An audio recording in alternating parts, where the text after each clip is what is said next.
यो स्थापना हुँदाखेरि तपाईहरुको नानी बाबुले यहाँबाट केही सिकुन कलाकार उत्पादन हुन् भन्ने हाम्रो चाहना छ। यस क्षेत्रबाट पनि कलाकार उत्पादन त भए तर निरन्तर रूपमा कला क्षेत्रमा आउनु भएको छैन। उहाँहरू कोही विदेश पलायन हुनुभयो, कोही बसाई सराई गरेर जानुभयो। हामीले यो शिल्पी नाट्य केन्द्र कलाकार उत्पादन गर्ने, कविता भाषण गर्ने, किताब विमोचन गर्ने उद्देश्य राखेर, कला र संस्कृतिको जगेर्ना गर्ने उद्देश्य राखेर यो स्थापना गरेका छौँ। म थोरै यहाँको परिवेशको बारेमा हजुरहरूलाई जानकारी दिन चाहन्छु। अघि हजुरहरू सुरुमा गेटबाट छिर्दै गर्नुभयो, त्यहाँनिर काठको गेट हामीले निर्माण गरेका थियौँ। केही दिन अगाडि यहाँ निर्माण सामग्री छिराउँदाखेरि त्यो काठको गेट भाँचियो र साइडमा हेर्नुभयो भने हामीले मुढा गाडेका थियौँ। त्यो भनेको हामीले यो रातको समयमा जहिले बत्ती बिजुली बाल्छौँ त्यसमा चाहिँ हामीले माटोको दियोमा बाल्ने भनेर हामीले त्यो काठको गाडेका छौँ। त्यसैगरी यो जुन अहिले तपाईहरु बसिराख्नु भएको छ यसलाई चाहिँ हामीले यो भुल्के नदीसँग टाँसेको कारणले यसको नाम नै भुल्के एमपी थिएटर भनेर दिएका छौँ। यसको नाम 4500 स्क्वायर फिटमा बनेको छ र यसको रोचक पक्ष के छ भने यसमा हामीले सम्पूर्ण सामग्री स्थानीय प्रयोग गरेका छौँ। यसमा हामीले गछिया खोला र लोन्द्रा खोलाको गिट्टी बालुवा र ढुङ्गा प्रयोग गरेका छौँ।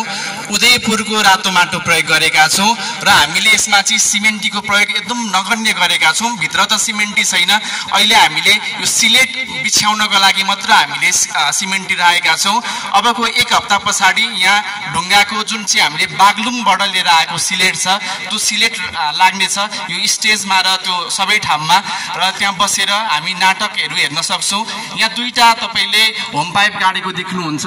यो होम पाइप चाहिँ हामीले यहाँनिर चाहिँ नाटक गर्दाखेरि पछाडि पनि खाँबा गाडेको छ। यो चाहिँ हामीले किन गाड्यौँ भन्दाखेरि अगाडि दियो बाल्दाखेरि यहाँ पनि कुनै कार्यक्रम हुँदाखेरि चाहिँ यहाँ पनि हामीले मसाल बाल्ने र पछाडि पनि दियो बाल्ने। हामी चाहिँ पूर्ण रूपमा यो यति धेरै प्राकृतिक ठाउँ छ यसलाई चाहिँ प्राकृतिक रूपमै दियो बालेर चाहिँ कार्यक्रम गर्ने नाटक गर्ने भनेर त्यो उद्देश्यले हामीले यो निर्माण गरेका छौँ। त्यसैगरी यो अहिले हामीले अगाडि एउटा बन्द ब्ल्याक बक्स भन्छौँ, ब्ल्याक बक्स नाटक घर निर्माण गर्दैछौँ। अबको 6 महिना पछाडि त्यो निर्माण दिन हुन्छ। अहिले निर्माण दिन छ, हिजो मात्र टाइबिम ढलाइ भएको छ। यसमा चाहिँ 470 दर्शक अट्नुहुन्छ। अघि मैले छुटाएछु, हामी 470 जना अट्छौँ र त्यो ब्ल्याक बक्समा चाहिँ आरामदायी सिट क्युएफएक्स क्वालिटीको हुन्छ। त्यसमा चाहिँ 200 सिट क्षमता आरामले बस्न सक्नुहुन्छ र त्यसमा चाहिँ एसी जडान सहित सम्पूर्ण साउन्ड सिस्टमहरू सम्पूर्ण हुन्छ।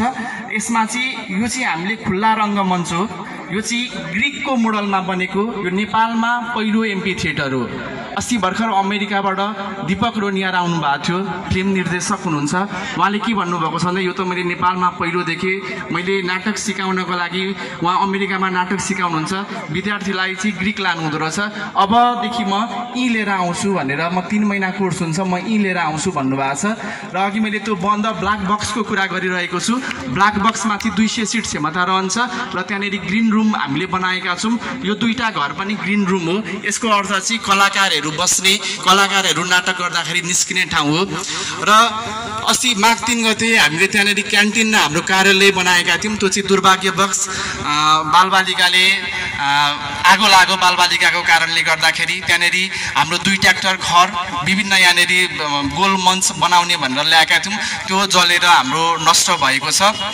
र यसमा चाहिँ हामीले विशुद्ध यो चाहिँ एउटा प्राकृतिक ठाउँ, सबै कुराहरू चाहिँ स्थानीय स्रोत साधनको प्रयोग गरेर बनाऊँ भनेर हामीले यो ढङ्गले हाम्रो अहिले बनिरहेको छ। अहिलेसम्म हाम्रो 60 लाख रुपियाँ यो लागत लागिसकेको छ। यसमा सम्पूर्ण शिल्पी नाट्य शिल्पी थिएटर काठमाडौँको अहिलेसम्म लगानी भएको छ यसमा।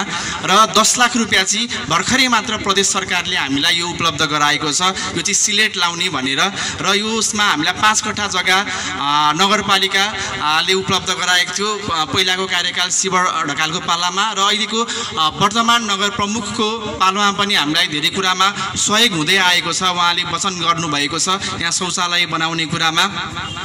र यो समग्र यो कला क्षेत्रको जगेर्ना गर्नको लागि हामी अक्टोबरमा चाहिँ युरोप टुर छ हाम्रो शिल्पीको।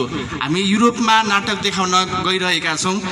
डेनमार्क स्विडेनमा हाम्रो निमन्त्रणा आएको छ र अबको 1 वर्ष पछाडि यहाँका नानी बाबुहरू चाहिँ त्यस्तो टुरमा जान पाउन् तपाईँको छोराछोरी भनेर हामी कल्पना गर्छौँ।